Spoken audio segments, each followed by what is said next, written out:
Bom, pessoal, vamos começar. Como é que vocês estão em relação a dúvidas? A noção de operadores compatíveis está tranquilo na cabeça de vocês? Vocês passaram o final de semana inteiro preocupados com isso, pensando sobre os operadores incompatíveis, compatíveis no caso? Como é que está? Tudo certinho? Então vamos ver aqui o caso B, né? Ou seja, o caso dos operadores incompatíveis. Né? Lembra, a gente tinha visto que numa situação onde havia, né, onde existia, ou melhor, onde fazia sentido falar desse estado aqui, né? Naturalmente, isso aqui, para uma base completa, implica ômega lambda igual a zero, certo? Ou seja, tem toda aquela discussão detalhada sobre o caso da degenerescência, né? Ou seja, não significa que, porque esses dois estados comutam, que todos os autovetores vão ser assim, tá certo? Mas, no processo de filtragem, quando você chegar no fim do processo de filtragem, você vai ter atingido um estado desse tipo aqui, que não tem mais ambiguidade nenhuma nele, tá certo? E se você permanecer calculando repetidas observações desse estado, você vai continuar tendo sempre as mesmas observações dos seus operadores que comutam, tá certo? Os compatíveis, certo? E aí a gente pode falar dos incompatíveis, né? No caso dos incompatíveis, a gente vai dar o exemplo clássico, que é esse cara aqui.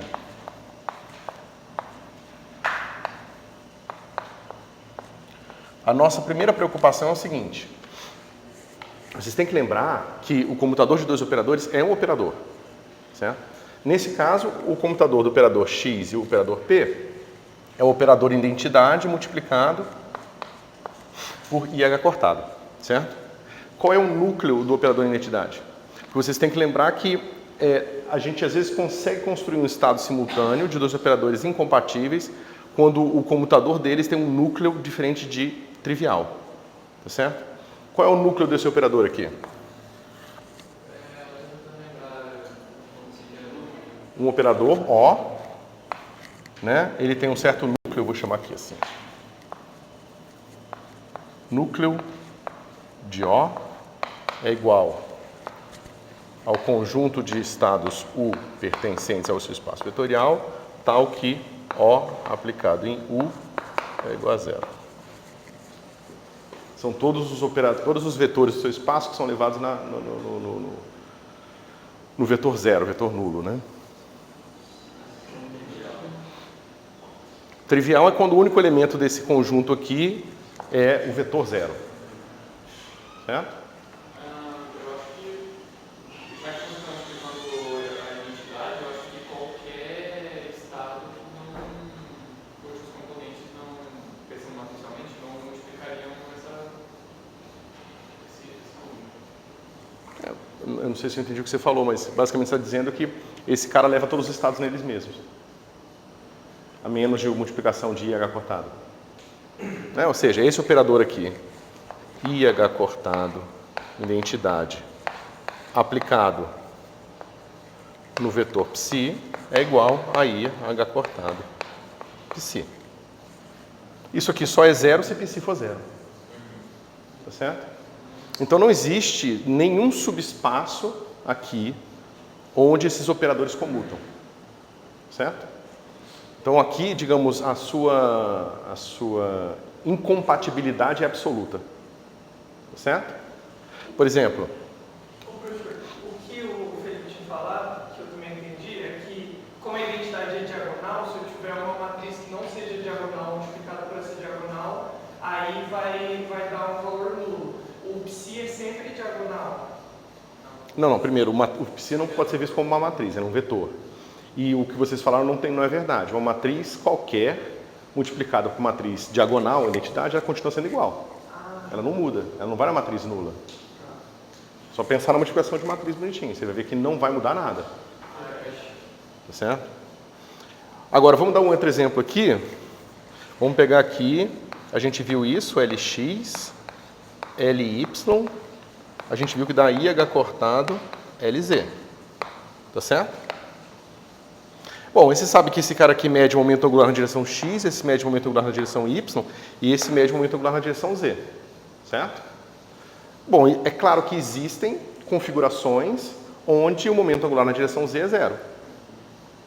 Certo? Então existem esses subespaços onde esses dois caras comutam.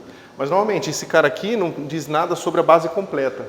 Tá certo? Então isso aqui continua sendo incompatível sempre. Esses dois operadores aqui são incompatíveis. Porque quando a gente fala de compatibilidade, a gente está querendo dizer em relação à base completa. Tá certo? Bom. Ok. Então veja. Se eu definir que a minha probabilidade de x e p, ela tem, né, é a probabilidade, eu vou calcular essa probabilidade da seguinte maneira.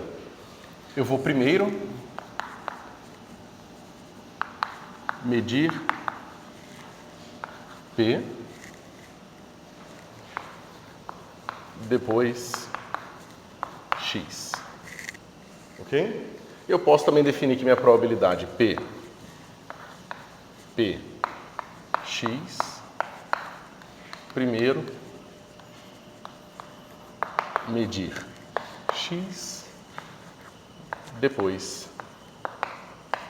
P. O que acontece nessas duas circunstâncias aqui?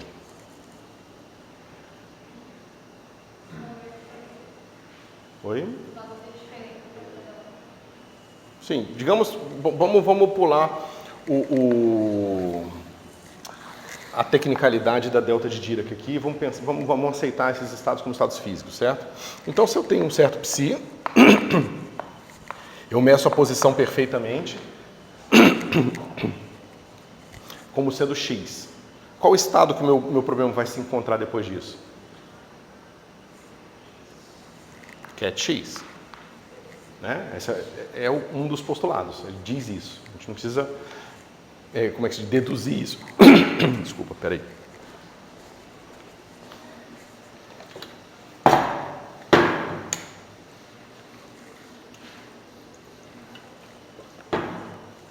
Tá certo? Isso aqui é um postulado da mecânica quântica. Bom, se eu for medir agora P, né, eu vou medir P com qual probabilidade?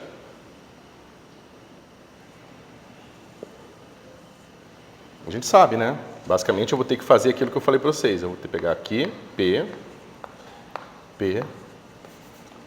X. Né? E a gente viu que esse cara aqui é proporcional à exponencial de I menos IPX sobre H cortado. Mas essa probabilidade aqui em P é como? Se eu tirar o módulo quadrado disso aqui. Dá 1. Então, se eu tenho certeza da minha posição em X, a minha probabilidade em P é qualquer uma.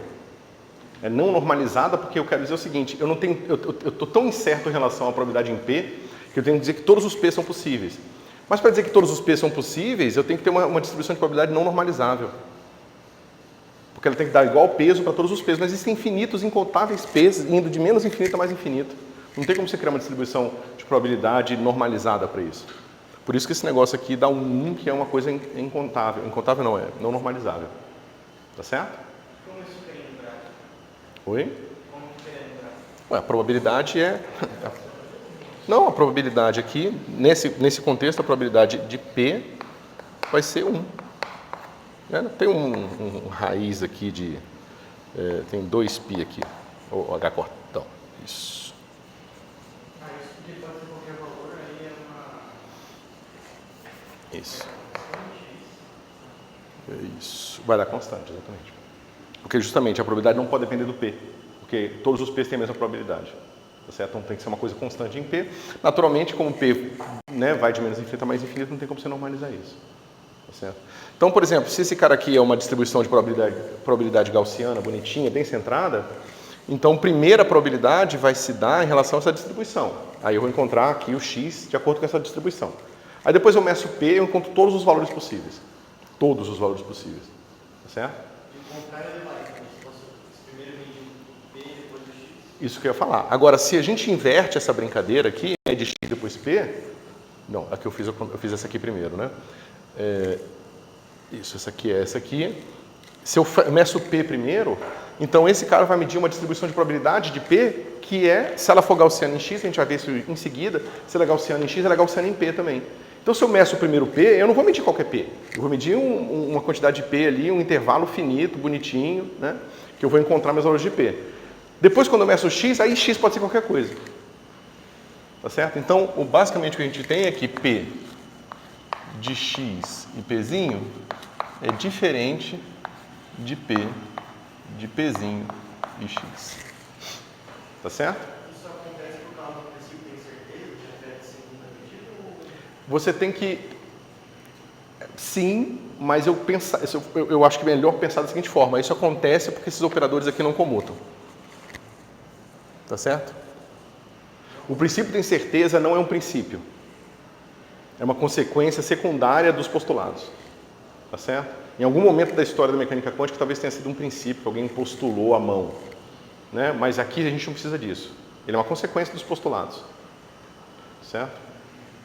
A gente chama de princípio, eu acho que por motivos históricos. Né? Então, basicamente, a gente está falando isso aqui. Mas o que isso aqui diz para a gente? Bem, primeiro, isso é verdade no laboratório, antes de ser verdade na matemática. Tá certo? Mas o que isso diz para a gente sobre o estado da partícula?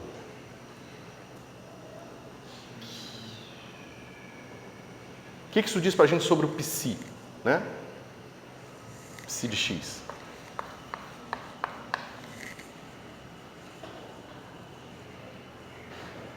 Dá para dizer que basicamente acho que dá para dizer mais a respeito dos operadores ou do meu sistema do que dificilmente ele também trata das características do sistema. Deixa eu fazer um paralelo. No caso dos operadores compatíveis, eu tinha isso aqui. Ou seja, fazia sentido, devido à constância do sistema em sempre me dizer, toda vez que eu medir W, ele me diz que eu estou no WI, toda vez que eu medir lambda, eu estou em lambda J, essa constância me diz, de certa forma, fisicamente, de que o meu problema está num estado físico que pode ser, digamos, interpretado como estando simultaneamente no estado W e lambda. Meu sistema físico, ele está naquele estado rotulado por aqueles dois observáveis simultaneamente. Então, eles podem estar simultaneamente nesses dois estados. Nesse caso, eles não podem. É como se eles não pudessem ter posição e velocidade determinados simultaneamente. E não podem. Isso vocês já sabem. Toda vez que eu falo isso, dá um alívio na cabeça de vocês. Mas tem que entender que isso não é nem um pouco trivial. Por que uma coisa não pode ter posição e velocidade simultaneamente? Certo?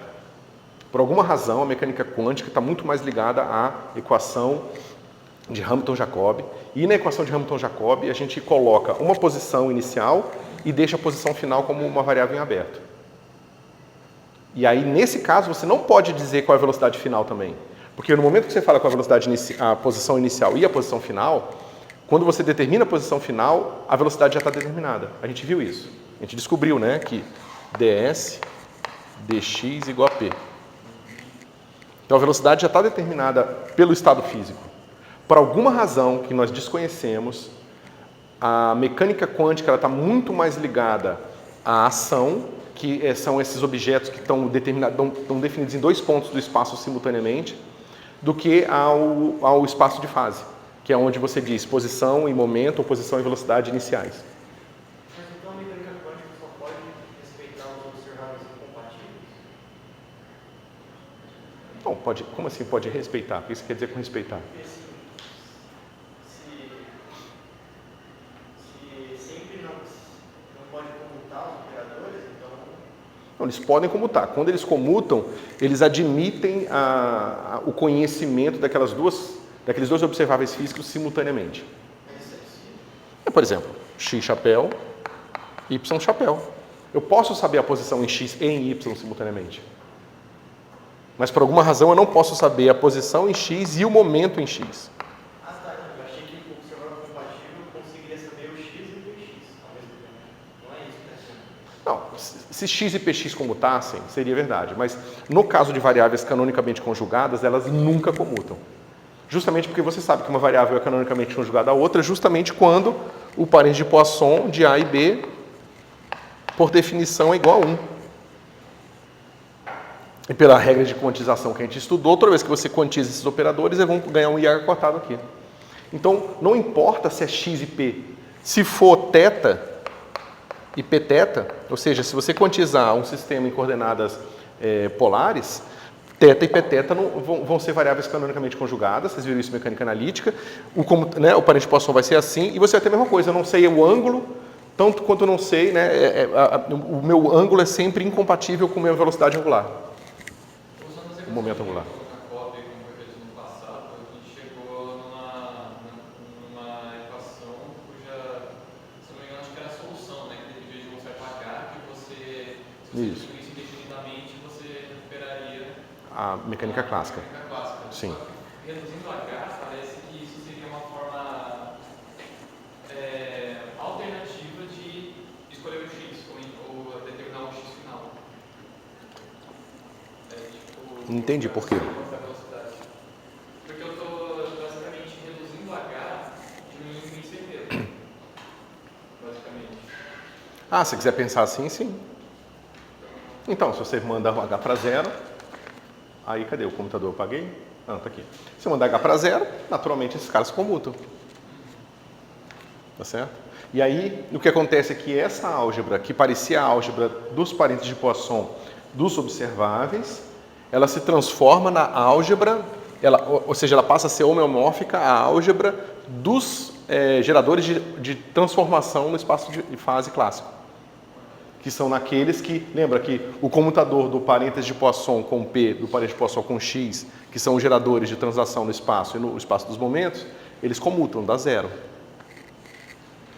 Você poderia repetir uma das motivações da explicação do porquê para ele esses tipos de operadores não admitem dois estados simultaneamente? Você está falando da ação e do espaço de fase, que está muito mais ligado intimamente com a ação. Isso, porque deixa eu tentar fazer aqui um desenho. Bom.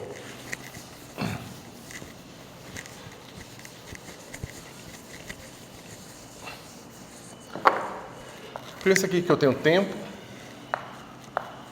e aqui eu tenho espaço, certo? Em cada folha de tempo fixo, aqui de tempo constante, eu tenho posições, tá certo? E eu tenho velocidades. Ou seja, em todos os pontinhos do espaço eu tenho possíveis velocidades, tá certo? Ah, claro que a velocidade é sempre aponta para cima e sempre tem a mesma componente na direção temporal. Isso é basicamente o tempo absoluto newtoniano, né? O Newton fala basicamente, não interessa o que você faça, o tempo passa sempre igual para todo mundo. Então, se eu estou correndo, se eu estou parado, se eu estou, né? Não interessa nada disso. O meu relógio sempre dá o mesmo tique ali, independente da minha situação. Beleza. Então, minhas velocidades vão sempre ser assim. Né? Se eu fosse bom de desenho, eu faria coisas com a mesma altura aqui o tempo todo, tá certo? Esse espaço de todas essas velocidades aqui, somados às posições, eles me dizem o estado físico de uma partícula, certo? Ou seja, minha partícula está aqui nessa posição x1, com um certo vetor que tem uma certa componente aqui, vx. Tá certo? Significa que esse vetor, quando passar esse tempo, ele vai se encontrar aqui. Essa partícula, quando passar um tempo, ele vai se encontrar aqui. Quando passar esse ΔT aqui. Tá certo?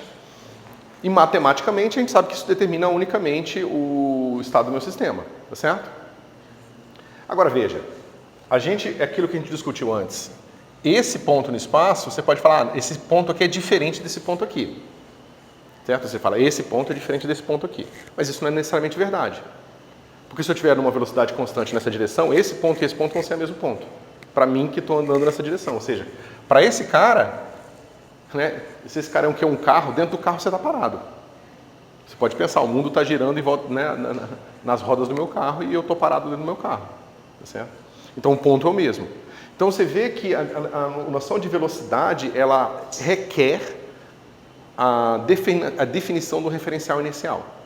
Velocidade só faz sentido quando você define um referencial inicial. Pontos não, pontos sempre fazem sentido. Pontos no espaço e tempo, certo?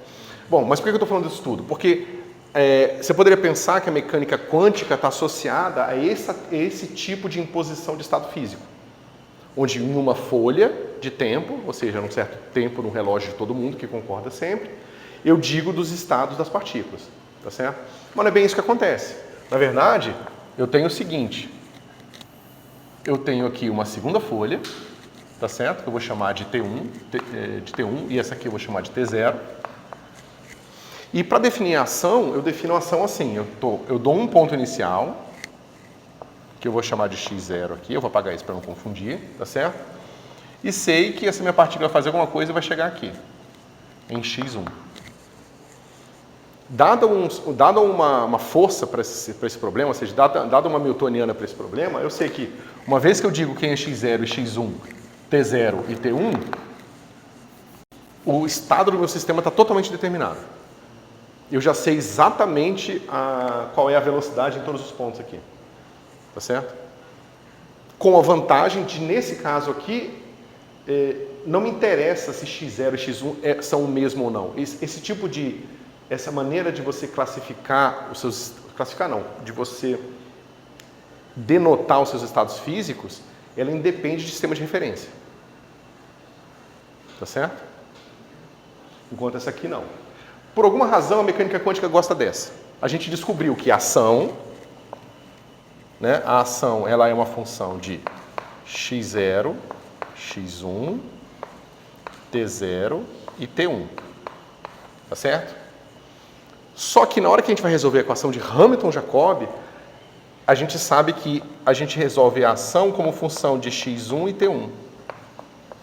A informação de x0 e t0 fica implícita na hora que você determina a condição inicial para a sua ação. Então, essa função, que é a função dinâmica na teoria de Hamilton-Jacobi, ela já carrega implicitamente metade das condições iniciais, metade das condições necessárias para se determinar unicamente o seu sistema. Como ela já carrega metade, eu não posso, aqui no meu T1, dizer, esse cara estava em x0, agora eu quero que ele esteja em x1 com uma certa velocidade aqui. Eu não posso fazer isso. Porque eu estaria super determinando o meu sistema. Eu não tenho mais o direito de fazer isso. Porque no momento que eu escolho x1, como o x0 já está dado, implícita ou explicitamente, eu não tenho liberdade de falar que aqui ele está em x1 e p2. Eu não posso fazer isso. Na mecânica quântica é a mesma coisa. Tá? Você não tem liberdade de fazer essa escolha simultânea de x e p. E não é só uma coincidência de duas coisas que não se conectam. Por alguma razão, a equação de Hamilton-Jacobi também está ligada à mecânica quântica. Tá certo? Então, por alguma razão, a natureza ela é mais sensível à ação no espaço de ação, que é justamente essa integral. Lembra que ela parecia uma base vezes altura? A gente fez essa conta. É uma coisa tipo integral de p x ponto dt. Né? Que num certo intervalo em que o tempo e x podem ser trocados, isso aqui é p dx. Por alguma razão, essa quantidade aqui é muito importante para a natureza. Na verdade, é como se a natureza olhasse mais para isso do que para as posições e os momentos. Tá certo? E a régua que a natureza usa para saber o quanto que você andou nisso aqui, porque isso aqui é uma quantidade com unidades, é h cortado. Então, na natureza, parece sempre uma coisa assim, dividido por h cortado. A gente não sabe por que a natureza faz isso. Ou por que essa é a melhor maneira de descrever a natureza, certo? Mas a gente sabe que é a melhor maneira de descrever a natureza. Ok? Bom.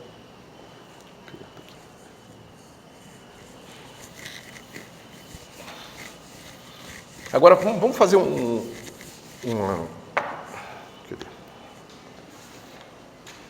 uma digressão sobre distribuição de probabilidade. Aí depois eu vou voltar para um caso concreto em que a gente vai calcular explicitamente posição, probabilidade da posição, depois momento, probabilidade do momento, tá certo? E vai tentar entender um pouco mais, assim, com o pé no chão, o que está acontecendo. Okay? Então, vamos falar aqui de matriz densidade. Ok? Então, até agora, o que a gente estudou é a situação seguinte. Eu tenho um psi, tá certo? Eu tenho uma maneira de preparar esse estado, De alguma forma eu faço lá no meu laboratório uma máquina que produz sempre aquele mesmo psi, seja um pacotinho de onda, seja uma polarização, seja o que for, eu estou preparando esse cara aqui. Tá? E aí, por exemplo, eu meço X várias vezes. Né? Aí eu pego aqui o meu gráfico, eu tenho os vários intervalos de X onde eu faço minhas medidas, e eu vejo quantas vezes eu medi aqui, e assim por diante, e digo que a minha distribuição de probabilidade medida é essa aqui, comparo com a minha distribuição teórica e está tudo bonitinho. Eu faço o experimento, eu faço a conta e vejo se as duas coisas estão concordando. Eu posso fazer isso aqui num tempo, deixar evoluir e fazer de novo, tá certo? Mas vocês têm que ver que aqui eu estou fazendo uma suposição razoavelmente forte. Eu estou dizendo que eu sou capaz de produzir o mesmo estado inúmeras vezes com absoluta confiança que eu estou produzindo o mesmo estado. Tá certo? E não é assim que as coisas funcionam na realidade. Na realidade tem erro, na realidade tem incerteza, mecânica, tem uma temperatura no negócio, né? Tem uma temperatura que dá um efeito térmico lá no seu sistema que às vezes produz uma partícula um pouco diferente. Tá certo? Como é que você leva esse tipo de coisa em consideração? Digamos o seguinte, digamos que eu tenho minha máquina, só que ela não é perfeita. Tá? E para simplificar a discussão, eu vou supor o seguinte. Eu estou preparando um estado de um elétron e depois vou medir aquele estado para ver se a mecânica quântica funciona. Tá certo? Mas a minha máquina, eu sei que um certo P1, uma porcentagem das vezes, ela produz psi1. Tá certo? E P2% das vezes ela produz psi2. Como é que eu levo isso aqui em consideração? Eu quero medir X, eu quero ver essa distribuição de X aqui. Como é que eu faço isso agora?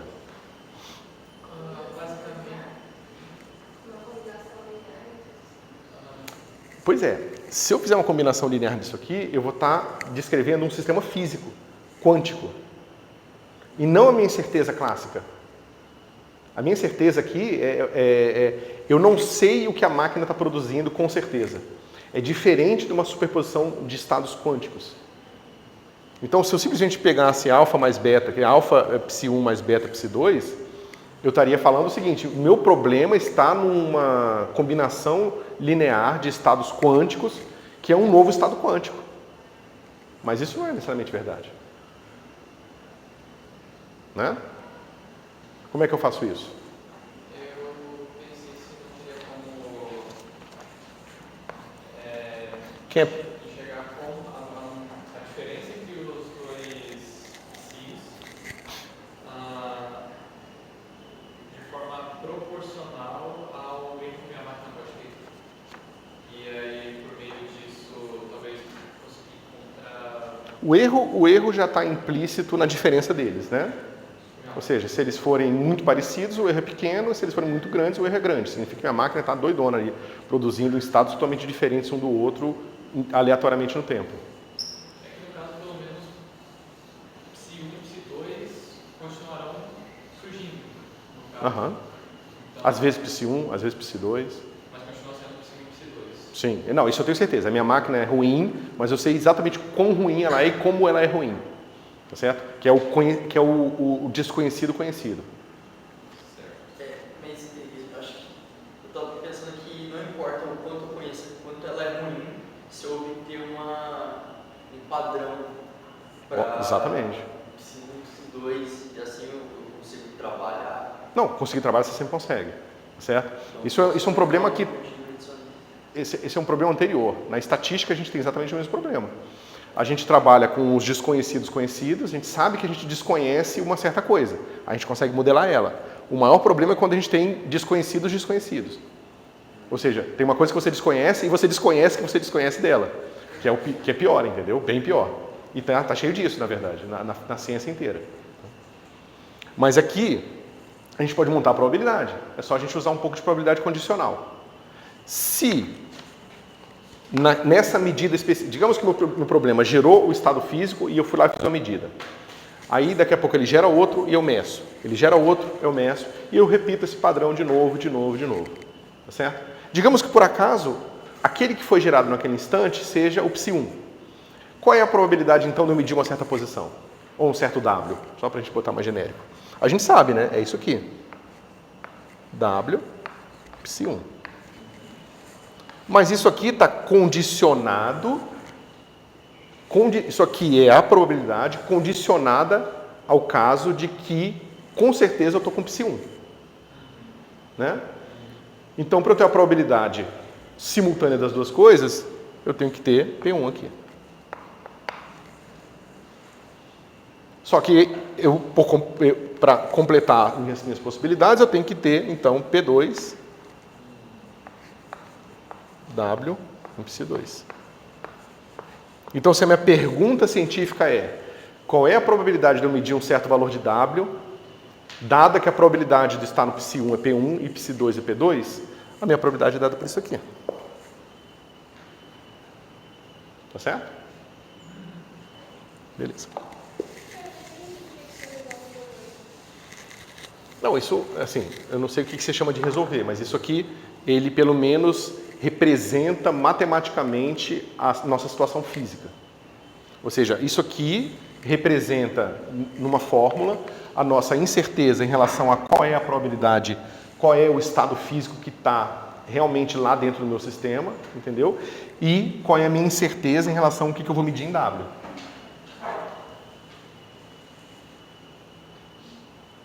Certo? Isso resolveu sua dúvida ou não?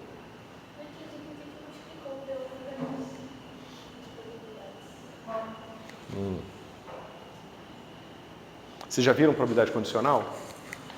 P de x e y, ou seja, probabilidade de x e y simultaneamente é igual à probabilidade de x condicionado a y, né, vezes probabilidade de y.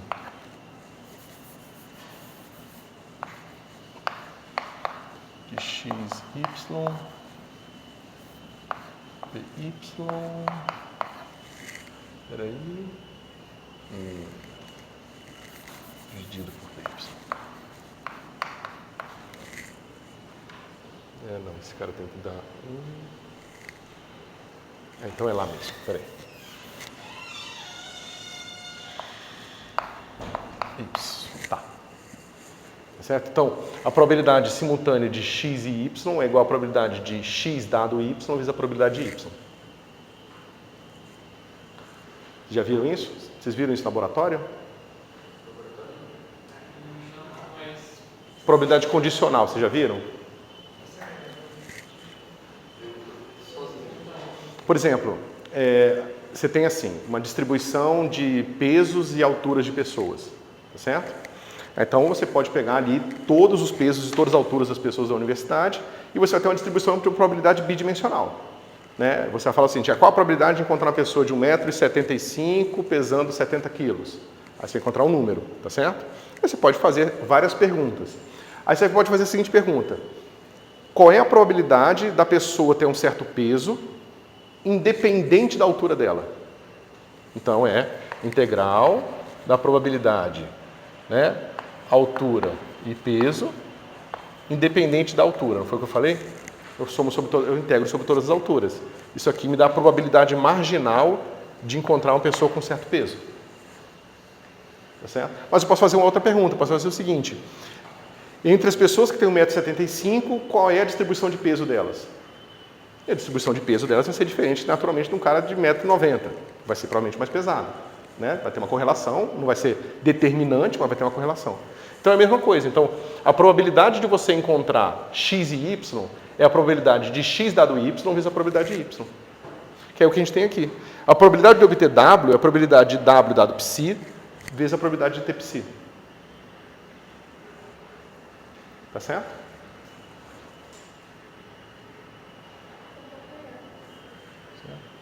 Né? Ou seja, a probabilidade de eu encontrar um certo peso para os caras de 1,75 m é a probabilidade disso vezes a probabilidade de encontrar um cara de 1,75 m. A probabilidade das duas coisas. Entendeu? Ok? Está um pouco mais claro, pessoal? Então eu estou condicionando a probabilidade quântica à minha incerteza clássica. Clássica no sentido de que não é uma incerteza devido a uma superposição de estados, mas é uma incerteza devido a meu desconhecimento sobre o que está acontecendo dentro da máquina. Tá certo? Que pode ser pensado do ponto de vista bayesiano ou frequentista. Aí é o gosto do freguês. Bom? Agora vamos massagear um pouco essa expressão aqui para ver se a gente chega numa coisa bonitinha.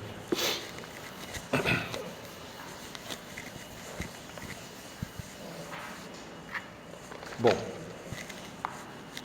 PW, a gente reescreve assim. P1, psi, W, psi1, psi1, W, mais P2, W, psi2, psi2W. Vocês lembram que a gente tinha visto lá atrás que aqui é o caso de um estado, tá? Nós tínhamos visto assim, a probabilidade de encontrar W para um estado psi é o valor esperado do projetor.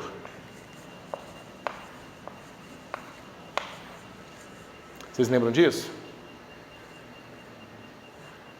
Não? O valor esperado do projetor é como?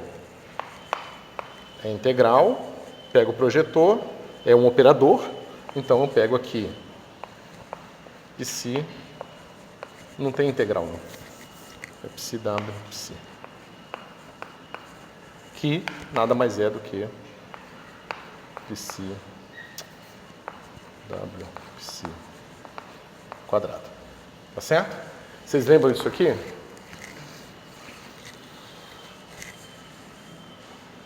Então, vamos fazer o seguinte.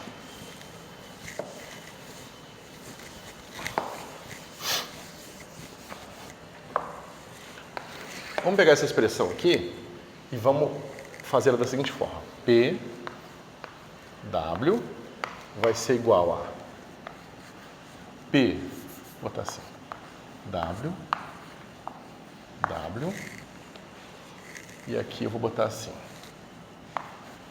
P1, deixa eu ver se essa é a melhor forma.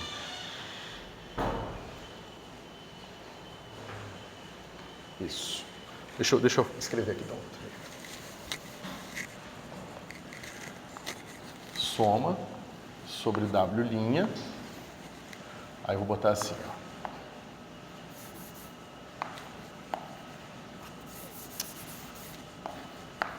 W', W, P1, Psi1, Psi1,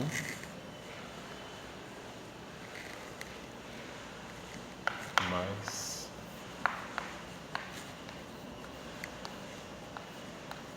P2, Psi2, Psi2.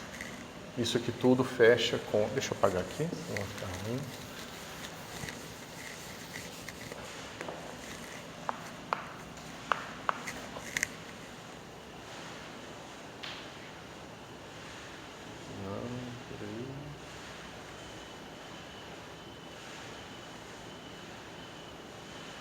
Deixa eu ver se está faltando alguma coisa.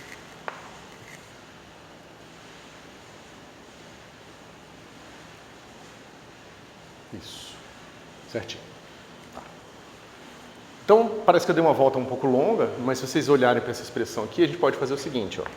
Essa expressão vai ficar soma sobre W, tá certo? Pensando que essa base é uma base completa, ortonormal, bonitinha, tá bom? E vai ficar assim, ó.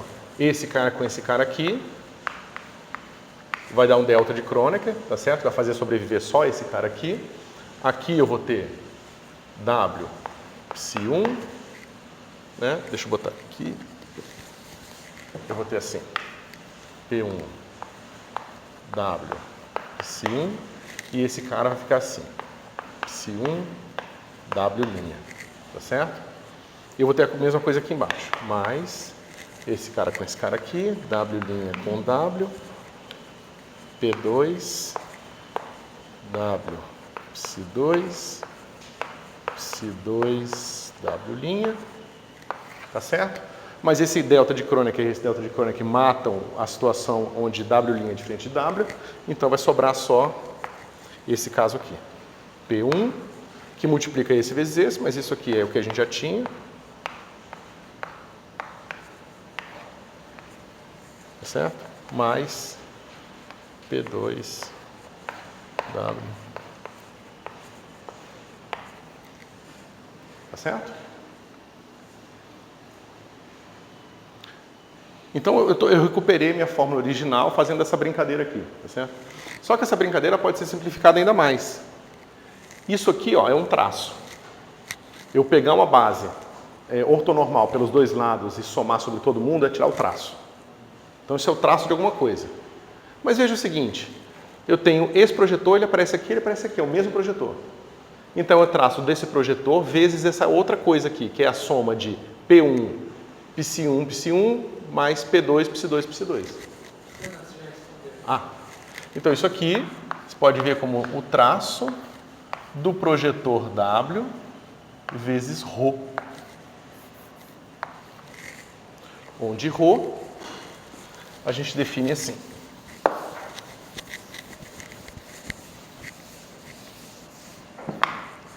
Ρ é definido como P1, Psi1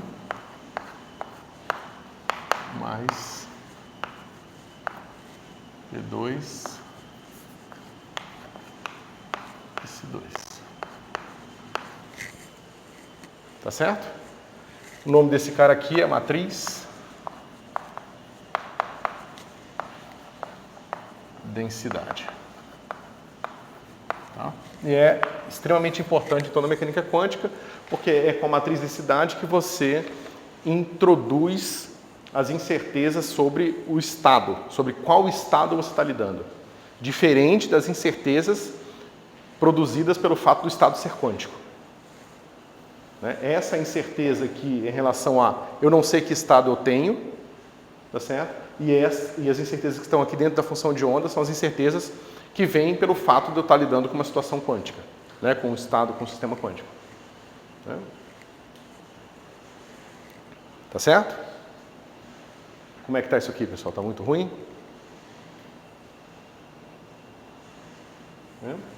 Rho é um tensor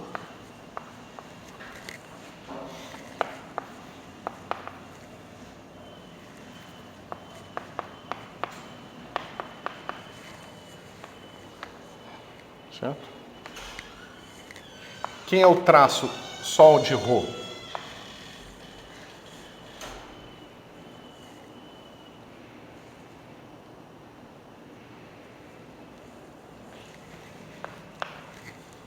Vamos fazer o seguinte.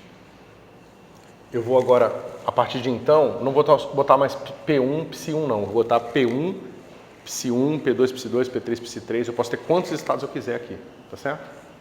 Então, eu posso ter o seguinte. Esse cara aqui vai ser soma de W, Rho, W, certo? Só que aqui dentro vai ficar assim, ó, soma sobre W de W, deixa eu botar aqui, soma sobre I de 1 até N de W,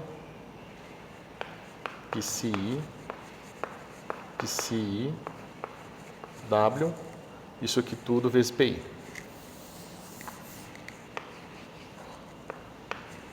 Ou seja, eu sei que eu posso encontrar o estado Psi com probabilidade PI dentro do meu sistema de estados, certo?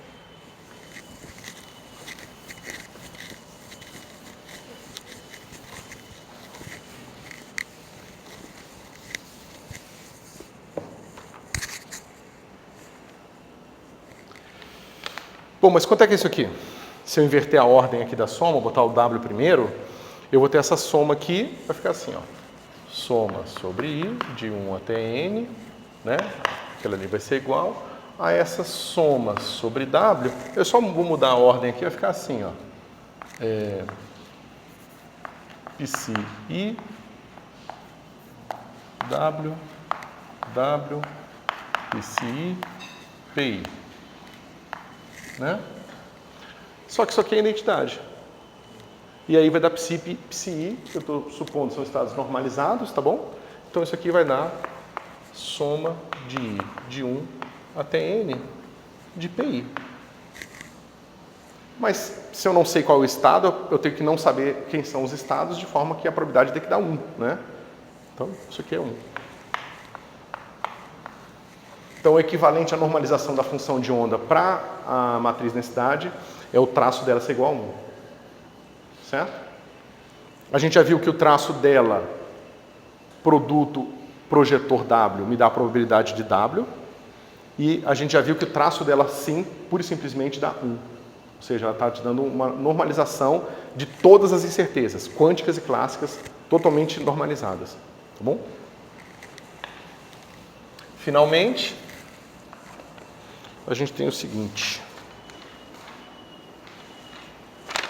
Quem é traço de ômega ρ? Isso aqui é fácil, a gente bota aqui a mesma coisa, tá certo? Eu vou fazer o seguinte. Eu vou fazer traço na base de ômega, tá bom? Então vai ficar soma sobre ômega de ômega ρ, ômega, certo? Esse cara aqui vai ser soma sobre ômega de, deixa eu botar aqui, soma sobre I.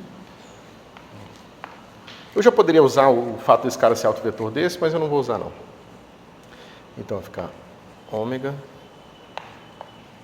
PCI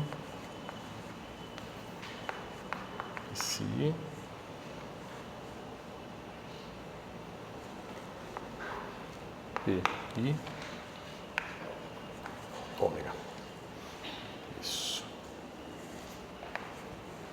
Vou fazer aquela mesma brincadeira, vou inverter a ordem, tá certo? E vai ficar assim. Esse cara vai ser igual a soma sobre I de 1 até N.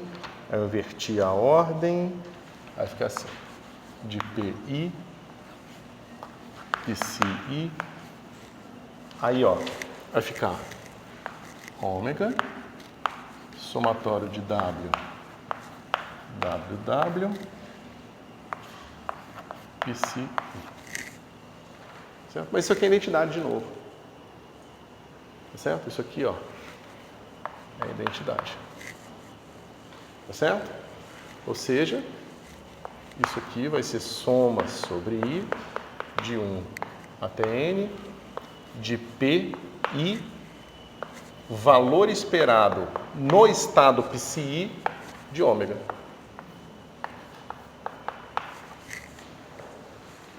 Tá certo? Então você vê que o traço de ômega ρ, ele vai estar muito próximo daquilo que a gente sabia que era o traço, que era o valor esperado de ômega. Só que aqui é o seguinte, é o valor esperado de ômega, caso meu estado seja PCI, vezes esse peso aqui. Então vai ser a média ponderada das médias de todos os PCIs para aquele operador. Então vai ser, qual é o valor de ômega se o meu PCI for PCI1 vezes a probabilidade de ser PCI1. Mais a média do ômega 2 se o meu PCI for PCI2 vezes a probabilidade de ser o PCI2. E assim por diante. É a média ponderada pelas probabilidades, né, de cada uma das médias dos valores esperados de ômega para cada estado físico, estado quântico possível dentro do seu sistema. Essa é a densidade. Não, isso aqui já é o valor esperado do operador. Só que é o valor esperado do operador considerando que você não sabe se o estado é o PSI 1 ou PSI 2. Então é a probabilidade da média do PSI 1 vezes a média do PSI 1, desculpa, a probabilidade do PSI 1 vezes a média no PSI 1 mais a probabilidade do psi2 vezes a média no psi2. Tá certo? Então, digamos, por exemplo, vou fazer um exemplo simples aqui. Por alguma razão, na hora que eu preparo meu estado, eu não sei se ele é esse ou se ele é esse. Esse cara aqui é o meu psi1 e esse cara aqui é o meu psi2. Naturalmente, a média desse cara aqui vai ser x1 e a média dele, né? Esse cara aqui é o valor esperado de x e esse cara aqui é o x2, que é o valor esperado de x. Né? No psi1 e no psi2. x2 é o valor esperado. x2 é igual ao valor esperado de x operador no estado 2, tá certo? E esse cara aqui é o meu psi2.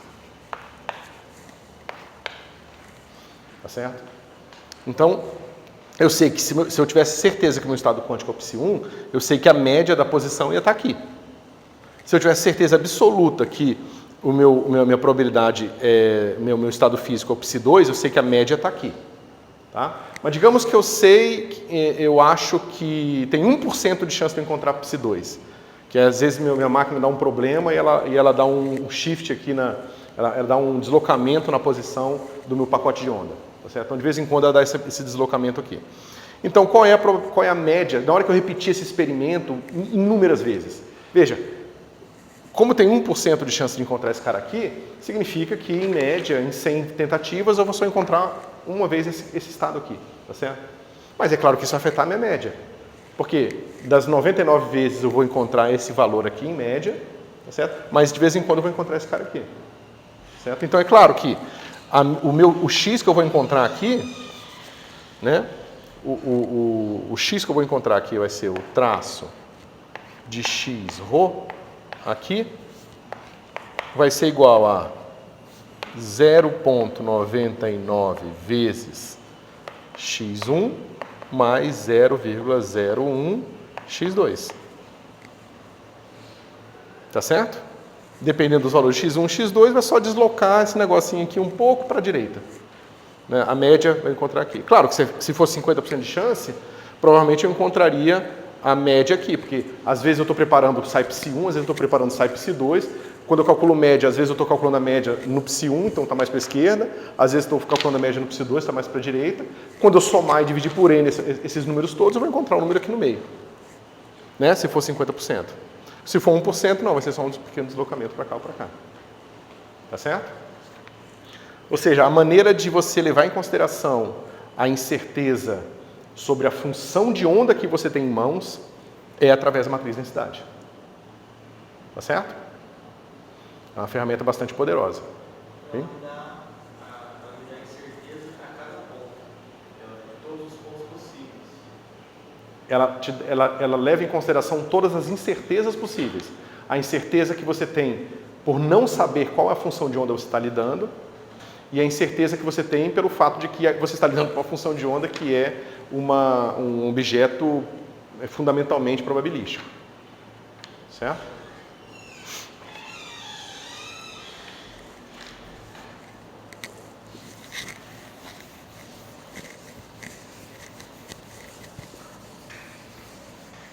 Bom, vamos entender um pouco agora sobre essas probabilidades todas que a gente está discutindo num contexto mais concreto.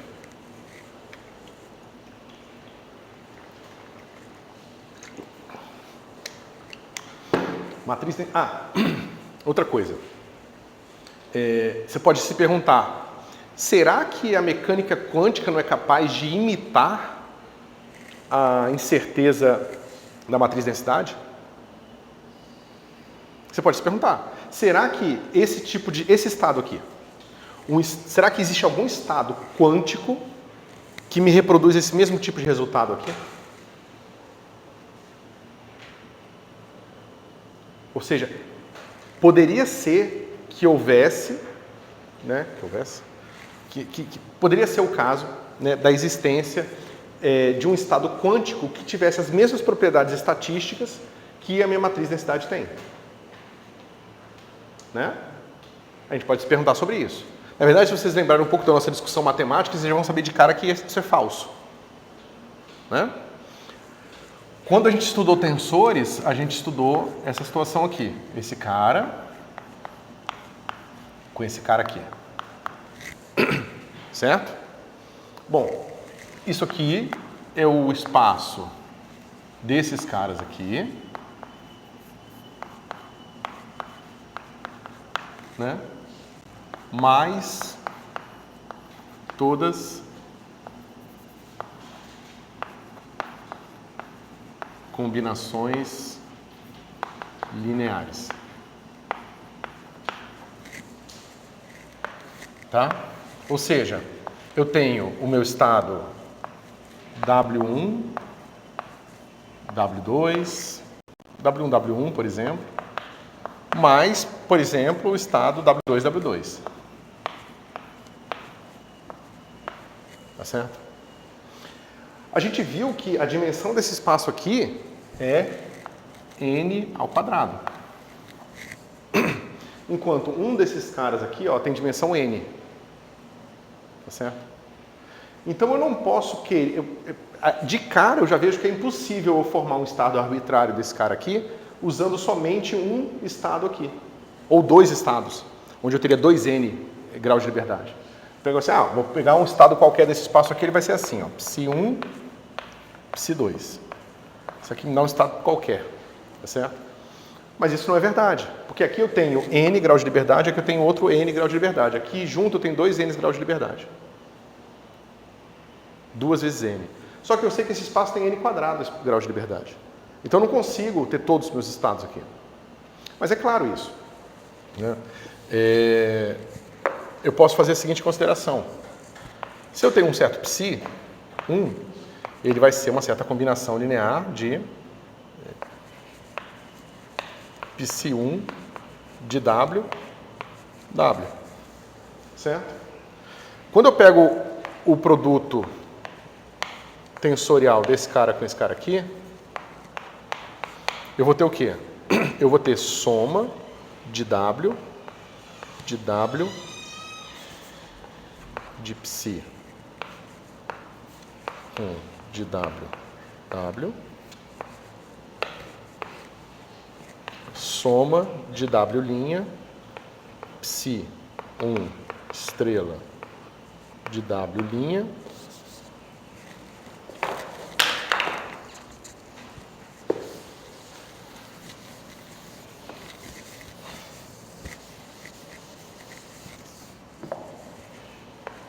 psi 1 estrela de w', w.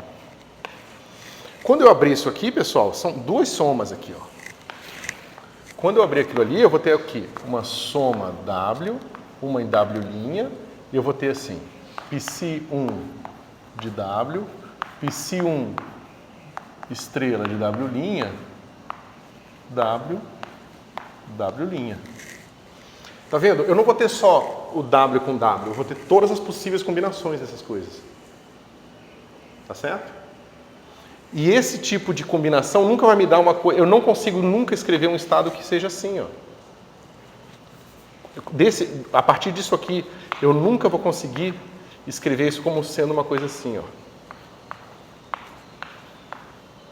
Tem um certo peso aqui de w.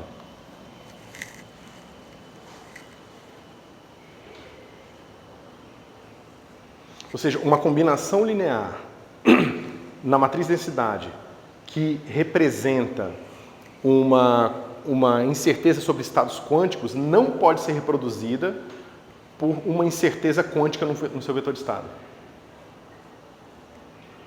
Tá certo? Eu não consigo a partir da incerteza... Isso aqui é uma incerteza quântica, tá certo? Tá vendo? Isso aqui, ó, é a combinação linear dos estados de W que o meu psi tem. É a minha incerteza quântica, eu não sei qual estado W eu estou. Naquele observável W, eu não sei se estou no W1, W2, W3, eu não sei qual que eu estou. Essa é a minha incerteza quântica que tem esse peso aqui. Tá certo? Eu não consigo usar essa incerteza aqui para reproduzir uma combinação desse tipo aqui. Tá certo? Se você pudesse, eu poderia criar uma matriz em identidade a partir de um vetor. O que seria bem estranho, né? Ok? Então tem muita gente que estuda digamos, a classicalidade ou o caráter clássico da sua incerteza ou não, justamente vendo o quanto da matriz densidade você consegue escrever dessa forma ou dessa forma aqui, certo? Eu vou mais para frente entrar um pouco mais de detalhe em matriz densidade, mas é um assunto um pouco tangencial, então a gente agora vai passar para o exemplo concreto que eu ia falar antes, tá bom? Alguma dúvida sobre isso aqui? Mas é o que a gente pode chamar de densidade e umidade.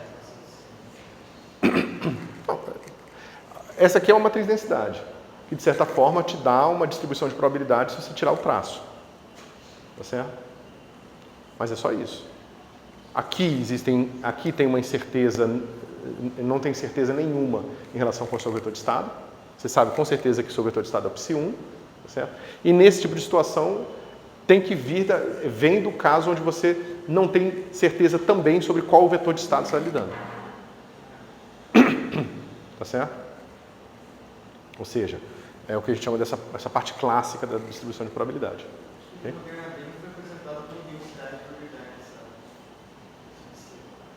Isso aqui como densidade de probabilidade? Não, mas isso aqui não é uma densidade de probabilidade, isso aqui é um tensor. Ó, tem 2 estados aqui, isso não é um número. Só a parte inicial aí. Não, tudo bem.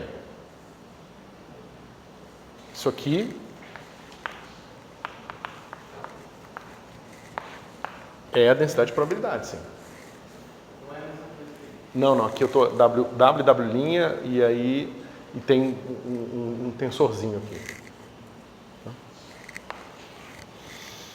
Bom, então vamos fazer o pacote de onda mais simples de todos os tempos aqui, para a gente começar a ver um pouco sobre probabilidade. Ok. Então, vamos pegar um estado quântico, psi, tá certo? Que vai ser representado por essa seguinte combinação linear aqui. 1 sobre raiz de 2 π sigma exponencial de menos x menos mi quadrado sobre 4 sigma ao quadrado. Tá certo? Qual é a probabilidade associada a esse vetor de onda? Primeiro, só por completeza, o nosso psi, se essas são as componentes na base x, então o nosso psi, a gente sabe claramente que ele é assim, ó, dx, x, x, psi, né? Mas isso aqui nada mais é do que a integral dx de exponencial de menos x menos mi quadrado sobre 4 sigma quadrado, dividido por raiz de 2π sigma. X menos mi, isso.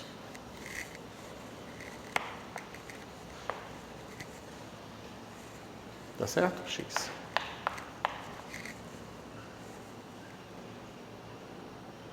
Tudo bem até aqui? Quem é a probabilidade? Qual a probabilidade de encontrar a partícula em posição X? É módulo ao quadrado disso aqui, né? Quanto é que é o módulo ao quadrado disso aqui? É exponencial de menos x mi x menos mi ao quadrado sobre 2 sigma ao quadrado dividido por raiz de 2π sigma. É o quadrado. Certo? Vocês sabem, todo mundo já fez essa conta de normalização da gaussiana? Uma vez na vida? Eu já vi acontecendo, mas eu nunca fiz. Como é que faz? Como é que você chega lá? Porque aqui não tem polar, né? Só x.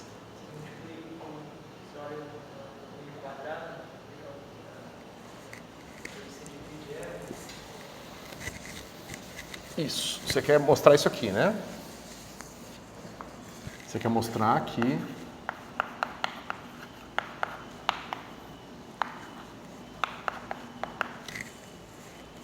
Tá certo? Só que o lado esquerdo é raiz, vou botar assim, de Você sabe que isso aqui é uma distribuição de probabilidade, você sabe que esse número é positivo, então você pode tirar a raiz dele, e você pode levar ao quadrado e tirar a raiz sem problema. Então vai ficar assim, px dx, integral de menos infinito a infinito, de py dy, tudo isso elevado a 1 meio. Você está se perguntando se isso é igual a 1. Né? Checando aqui a normalização. Vocês querem que eu faça a conta? Vocês já fizeram? Já fez,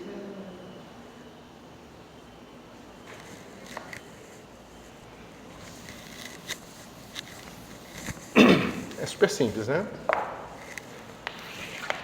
Eu vou pegar só o miolinho aqui, tá bom? Vou ficar assim, integral de menos infinito a infinito, de 1 sobre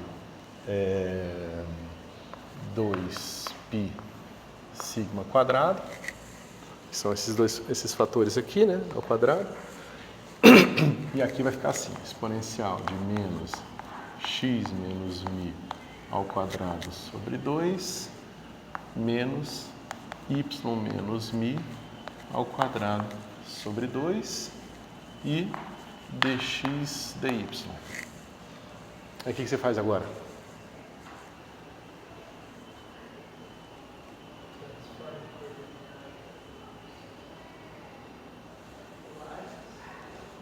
Você fala o seguinte, x menos μ é igual a r cosseno θ e y menos μ é igual a r seno θ.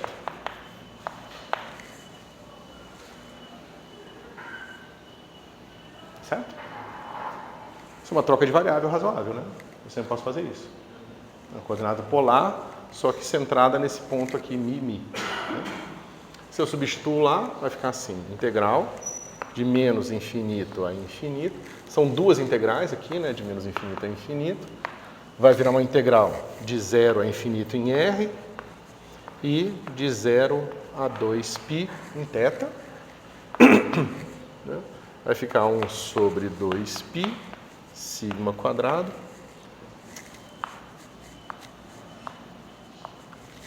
Vocês esqueceram aí, ó. E aqui vai ficar assim, exponencial. Bom, quanto é que é isso aqui? Isso aqui vai ser menos, esse aqui eu fiz cosseno ao quadrado, menos seno ao quadrado. Né? E tem um R aqui, R quadrado, R quadrado. Vai ficar menos R ao quadrado sobre 2 sigma ao quadrado, R, dr, R. Né? Eu botei aqui o signo de integração. Então a gente fez essa brincadeira toda só porque a gente sabia que o jacobiano ia ser R. E por que a gente quer que o jacobiano seja R? Justamente porque é a derivada da interna aqui. Certo? Ou seja, isso aqui, integral de 0 a infinito, dr, integral de 0 a 2π. Essa integral de 2π eu já vou fazer, tá? Não tem ninguém que dependa de θ aqui. Então, esse integral vai embora com 2π daqui de baixo. Certo? E aí, aqui vai ficar assim, dr de exponencial de menos r quadrado sobre 2 sigma ao quadrado, certo? Mas tá vendo? Eu tenho 2 sigma ao quadrado aqui embaixo. Né? Então, quando eu calcular essa derivada, vai cair o menos, que eu não tenho, então eu tenho que botar um menos 1 aqui, tá certo? E vai cair um 2 também, que eu não tenho. Não, o 2 não, porque o 2 vai cair para cá.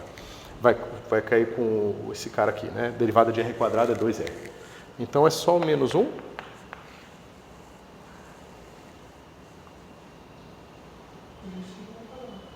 Não, porque o sigma já está aqui.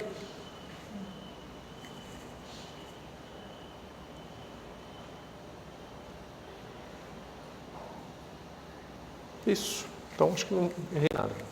Então vai ficar só o menos 1 aqui.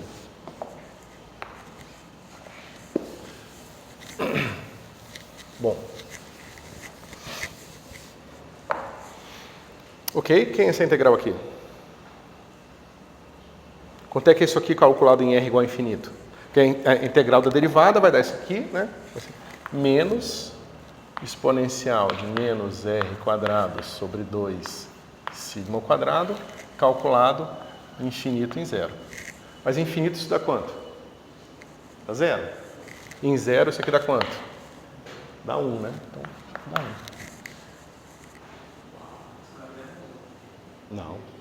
É infinito menos aquilo ali em 0.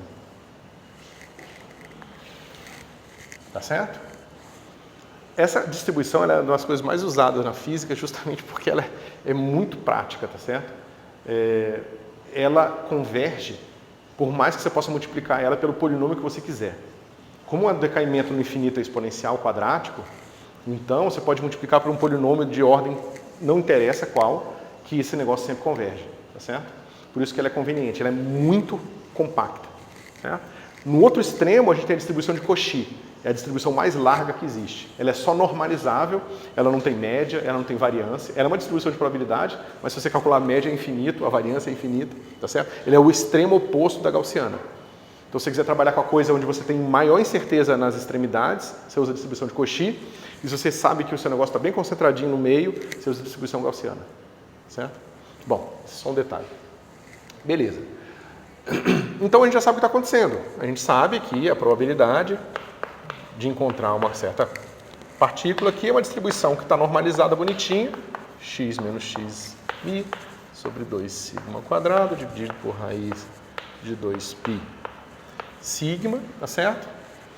Quanto que é a variância desse negócio? Ou seja, quanto é que é o valor esperado de x? Né? A gente sabe calcular isso aqui. O valor esperado de x vai ser simplesmente essa integral de p de x p de x dx. Quanto que é isso aqui, pessoal?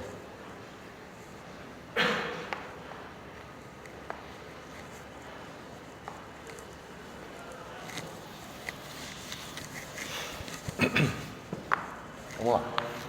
Integral de x exponencial de menos x menos mi quadrado sobre 2 sigma quadrado sobre raiz sobre 2π sigma. Não.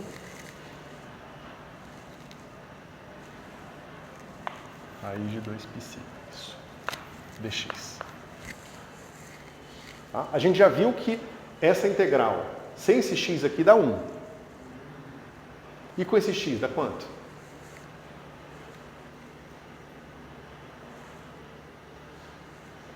Vamos fazer um truque. Vamos pegar esse negócio aqui. E eu vou pegar aqui dentro da minha integral, vou fazer assim, ó, x menos mi mais mi. Tá certo?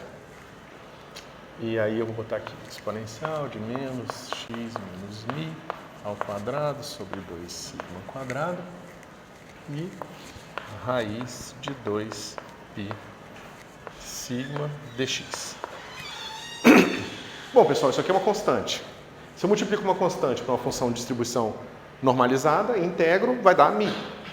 Mas e esse cara aqui? O que é isso aqui? Isso aí é quando você deriva ele. Eu poderia fazer isso, mas eu posso ser um pouco mais preguiçoso. É a preguiça que o Larry Wall fala que é a preguiça boa. Você não quer ter trabalho, então você pensa o jeito mais esperto de fazer o que você está fazendo.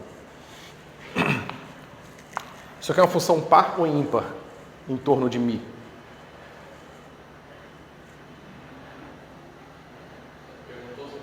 Eu estou perguntando para vocês, essa função aqui é par ou ela é ímpar? Ou ela não, nem par nem ímpar? A função toda, isso aqui, ó, só esse pedaço aqui. Isso aqui é par ou ímpar em torno de mi? Ué, exponencial de menos x quadrado. Isso aqui é par ou ímpar? Isso é par. A exponencial não tem, se fosse exponencial de x. Mas como aqui está quadrado aqui, ó, se eu pegar x mais mi igual a 10 ou menos 10, eu tenho o mesmo valor. Certo? Isso aqui é uma função par.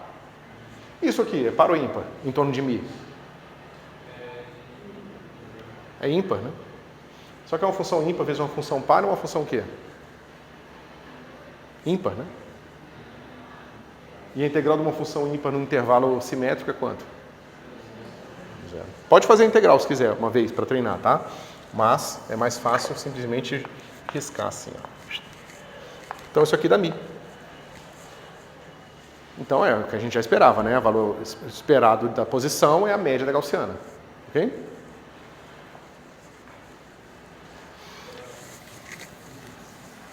E agora a variância dela? Ou seja, quem é o valor esperado do nosso ΔX²?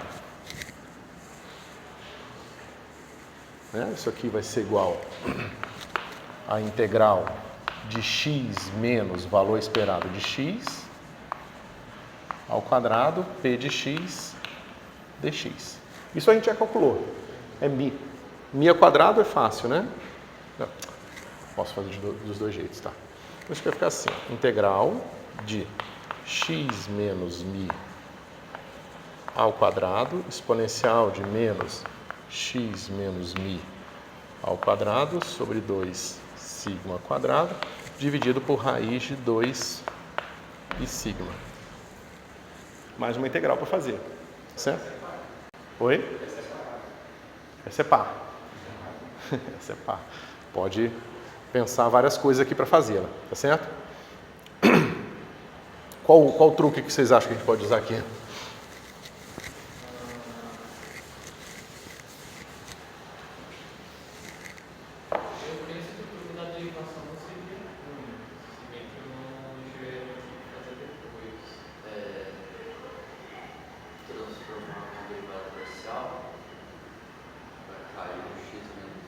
Isso.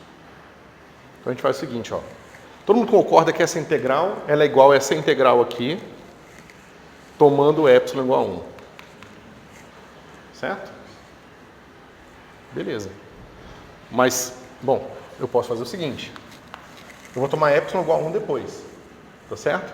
Mas isso aqui é igual a integral de d2 d epsilon 2. Só que toda vez que eu integro esse negócio aqui, o que acontece que acontece aqui?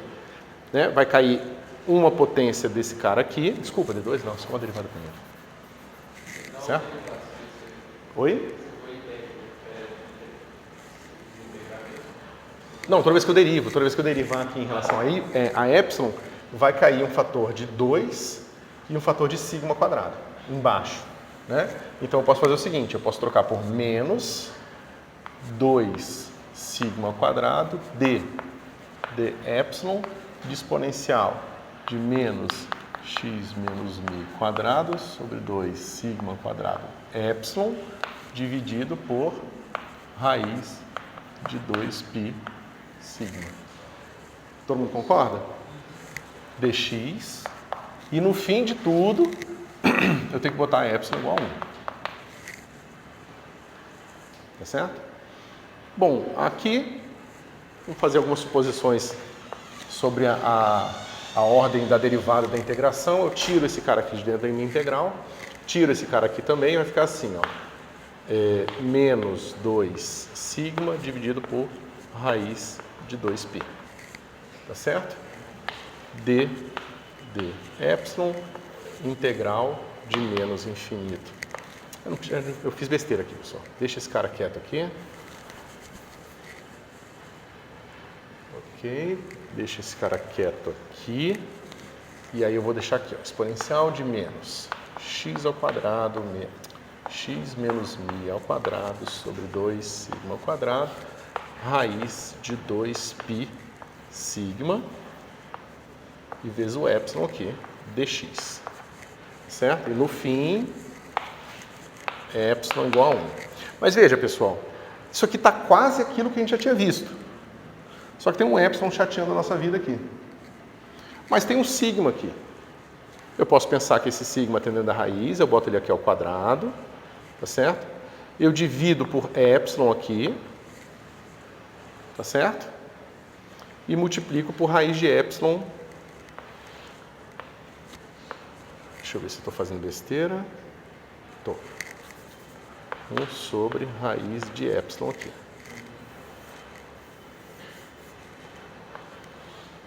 Tá certo? Beleza. Todo mundo concorda? Agora, a nossa integral está normalizada. O nosso sigma, em vez de ser só sigma, é sigma sobre raiz de epsilon. Ou sigma ao quadrado sobre epsilon. Aparece ele aqui, ele aparece aqui também. Mas a gente já mostrou que isso aqui está normalizado. Então, isso aqui vai ser igual a menos 2 sigma ao quadrado d de epsilon de 1 sobre raiz de epsilon, né? Onde no fim eu tenho que tomar epsilon igual a 1. Tá certo?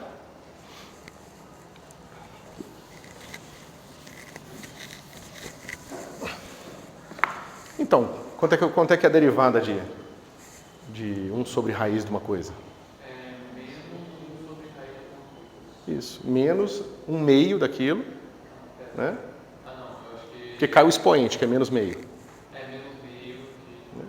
E aí esse cara fica elevado a menos 3 meios, mas não interessa que eu vou tomar esse cara igual a 1 depois.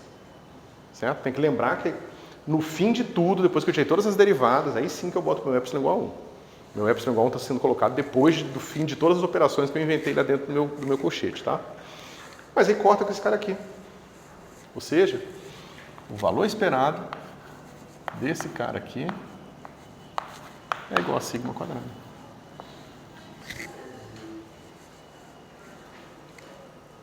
Lembra que a gente fez a conta, né, na aula passada? Isso aqui, a gente mostrou que a integral de x menos o valor esperado de x ao quadrado p de x dx.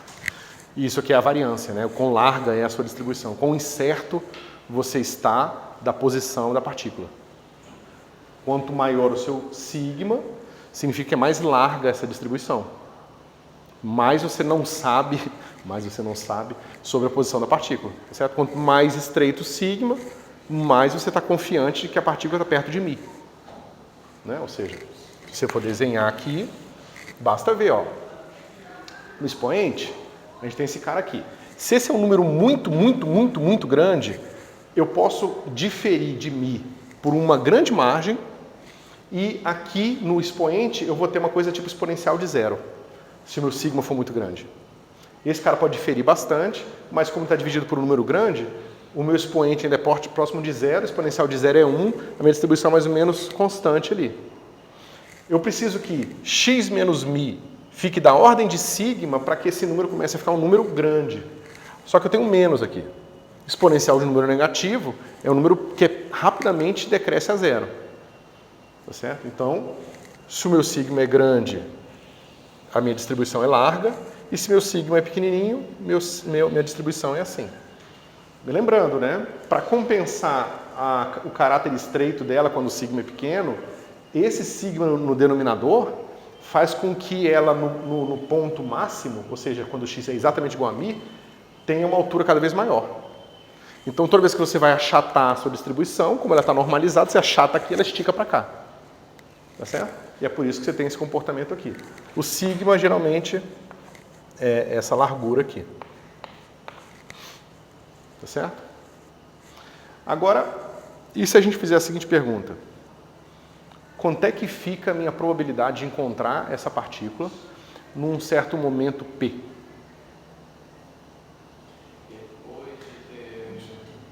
Não, ao invés de medir x, eu quero medir P.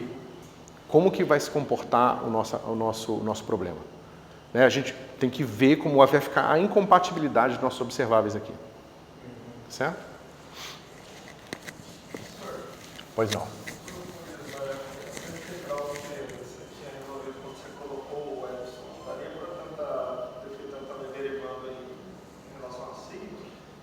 Pode fazer. Isso é mais chatinho, porque parece umas potências mais engraçadas de sigma. Mas é muito mais natural do que botar esse epsilon.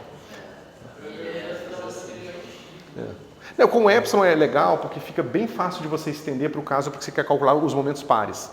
Porque você estende esse negócio aqui para uma derivada enésima em relação a epsilon, com esse operador aqui elevado a n, aí você calcula todos os enésimos momentos da distribuição, que é justamente o resultado, né, da gaussiana. Todos os momentos mais altos ou são zero ou são uma função simples de sigma. Por isso que a gaussiana é boa, ela é muito simples. Né? E aí tem um infinito de teoremas importantes em física de partículas por causa disso, porque em física de partículas a gente está dominado por essas distribuições, porque o espaço plano é, digamos, O espaço plano, na teoria de campos, a solução livre são basicamente soluções de osciladores harmônicos. E osciladores harmônicos têm distribuições gaussianas. A gente vai ver isso daqui a pouco, tá certo? Mas é isso. Bom, ok. Então, vocês lembram como é que a gente sai de uma distribuição, né, um vetor de onda na base x e vai para a base p? Mas por que exatamente? Então, a gente quer agora resolver o nosso problema aqui para P.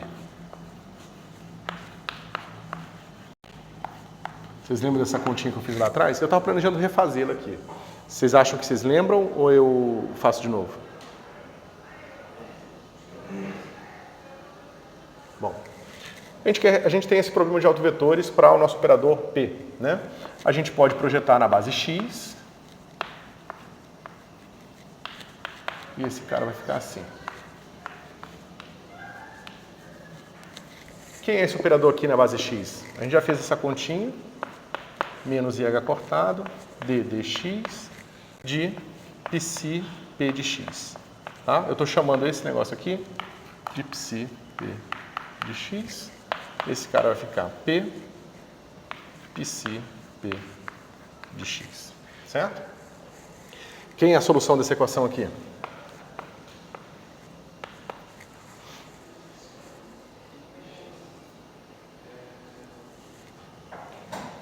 Exponencial menos I, né? Mais. E a normalização aqui? Como é que a gente obtém ela?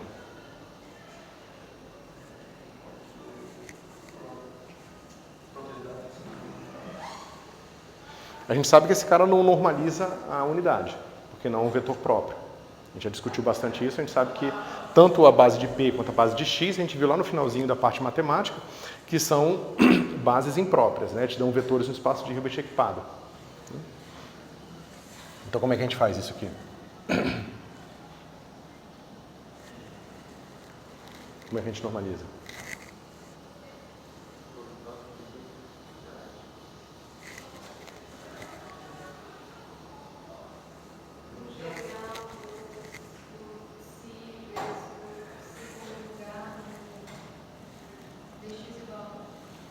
Sim, mas ó, esse cara aqui é a probabilidade de o estado ser P e você encontrar na posição X. E aí o X não fixa? Então, o que é isso aqui? P' X integral dx. É sempre confuso porque a gente tem a tendência, quando a gente pega um vetor de estado, você fala assim, tem um vetor de estado. Então eu tenho assim, isso aqui é a probabilidade em x de um certo psi. Então eu pego o módulo quadrado dele. Só que se você fizer o módulo quadrado dele, você vai encontrar o quê? Infinito direto. Então não vai ser muito útil para você. Tá certo? Então, ao invés disso, a gente vai fazer o seguinte. A gente vai pegar esse cara aqui, para dois p's diferentes, tá certo? E vai calcular a integral, justamente porque a gente quer saber como que esse cara se aproxima desse infinito. Tá certo? Quanto é que dá isso aqui? Integral de exponencial de IPX sobre H cortado, dividido por, NP, exponencial de menos I,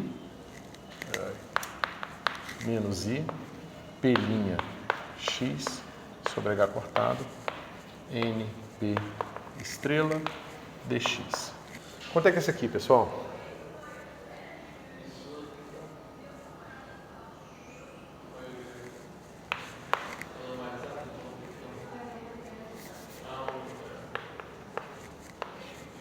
Isso aqui vai dar... peraí...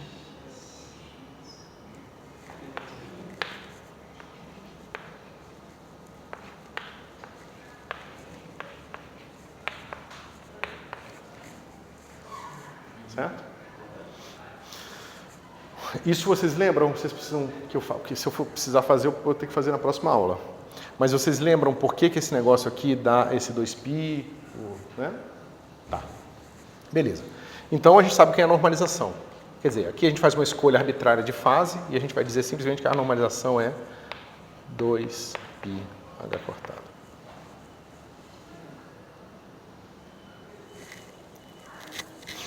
Tá certo? A delta ainda estaria dentro de uma integral?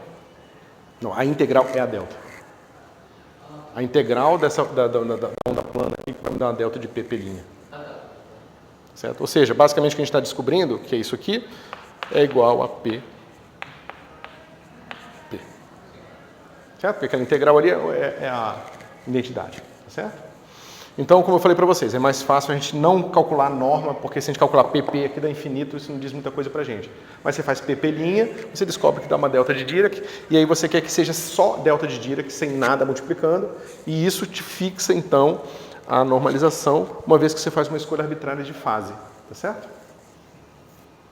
Ok.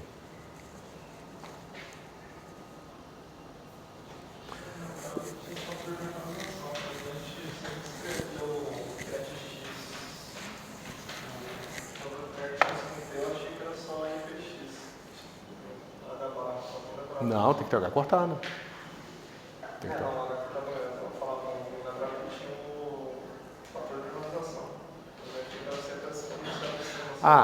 Bom.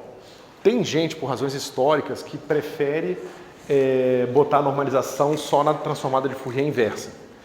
Tem gente que gosta de botar ela com raiz nas duas. Como eu gosto de trabalhar com bases normalizadas, eu prefiro trabalhar com essa base em que todo mundo está normalizado sempre.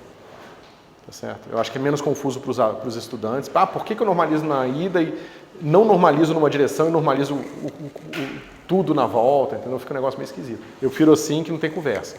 Todo mundo são bases sempre ortonormais e ponto final. Eu acho que as pessoas devem sempre entrar em consenso nisso aí, porque toda vez me confunde. Mas se você souber fazer essa conta, você vai fazer essa conta várias vezes para ver o que o cara está fazendo, para descobrir qual conversão ele está usando. E com o tempo você começa a sentir o cheiro da coisa e já perceber só olhando, entendeu? Mas não tem jeito, eu já tive que fazer isso muitas vezes. Pega um livro, espera um pouquinho, está faltando um fator de 2π aqui. Não, esse cara deve estar usando outra normalização. Aí você checa, pega uma expressão, checa, a expressão ele está usando de outro jeito. Certo? Mas é isso, pessoal. A gente fecha gaussiana, princípio de incerteza e começa já, acho que o próximo capítulo na próxima aula, tá bom? Problemas simples em uma dimensão.